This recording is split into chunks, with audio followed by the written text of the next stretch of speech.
நமஸ்காரம். இப்போ நாங்கள் ரீசெண்டாக சென்னை போயிருந்தோம்.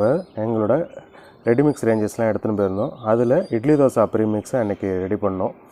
ஸோ அதில் தேவையான அளவுக்கு தண்ணி ஊற்றிண்டு நம்ம இட்லி தோசைக்கு எப்படி அரைப்போமோ அந்த பதத்துக்கு இந்த மாதிரி கரைச்சிக்கணும். தேவையான அளவு கொஞ்சம் தண்ணி ஊற்றி கரைச்சிங்கோ. அப்பப்போ கொஞ்சம் கொஞ்சமாக வேணும்னா சேர்த்துங்கோ. ஸோ இதுதான் அந்த பேட்டரோட கன்சிஸ்டன்சி. ஸோ இந்த அளவுக்கு கரைச்சிண்டா தான் நம்மளுக்கு வந்து ஃபெர்மெண்டேஷனுக்கு கரெக்டாக இருக்கும். அன்றைக்கி சுமாரான வெயில், அதனால் ஒரு ஊறுறதுக்கு கிட்டத்தட்ட புளிக்கிறதுக்கு ஒரு 4 மணி நேரம் ஆச்சு. ஸோ 4 மணி நேரத்துக்குள்ளேயே நாங்கள் திறந்துட்டோம். ஏன்னா எங்களுக்கு அன்றைக்கி சாயந்தரத்துக்கு டிஃபன் பண்ணுறதுக்காக எடுத்தோம்.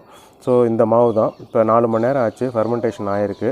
பட் ஆனால் வெயில் இருந்ததுன்னா 4 மணி நேரம் போதும். நல்ல வெயில் காலத்தில், இல்லை வெயில் இல்லை குளிர்காலம், பனிக்காலம், மழை காலம்னா மினிமமாக 8 மணி நேரமாவது ஊறணும். அப்போ தான் நன்னா இட்லி தோசை வரும். ஸோ அன்றைக்கி நாங்கள் தோசை தான் ஊற்றி பார்த்தோம். ஸோ அன்றைக்கி தோசை சூப்பராக வந்திருந்தது. இதுதான் அன்றைக்கி தோசையோட இது. ஸோ நன்னா ஒட்டாமல் நல்லா நீட்டாக வந்தது.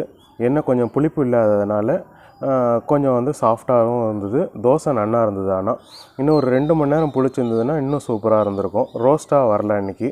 ஏன்னா புளிச்சிருந்தால் தான் ரோஸ்ட் வரும். ஸோ அன்றைக்கி சாதாரண கல் தோசை மாதிரி நன்னாவே இருந்தது. அதுவும் எங்களோட இட்லி மிளகா அப்படி வச்சு தொட்டு சாப்பிட்டா சும்மா ஜம்முன்னு இருந்தது. நீங்களும் வாங்கி ட்ரை பண்ணி பாருங்க. இட்லி பண்ணுற அன்றைக்கி இன்னொரு அப்டேட் பண்ணுறேன். தேங்க்யூ. ராம். இது எங்களோட வெப்சைட்டில் கிடைக்கும். www.srimangalyafoods.com அல்லது வாட்ஸ்அப் பண்ணலாம். தேங்க்யூ.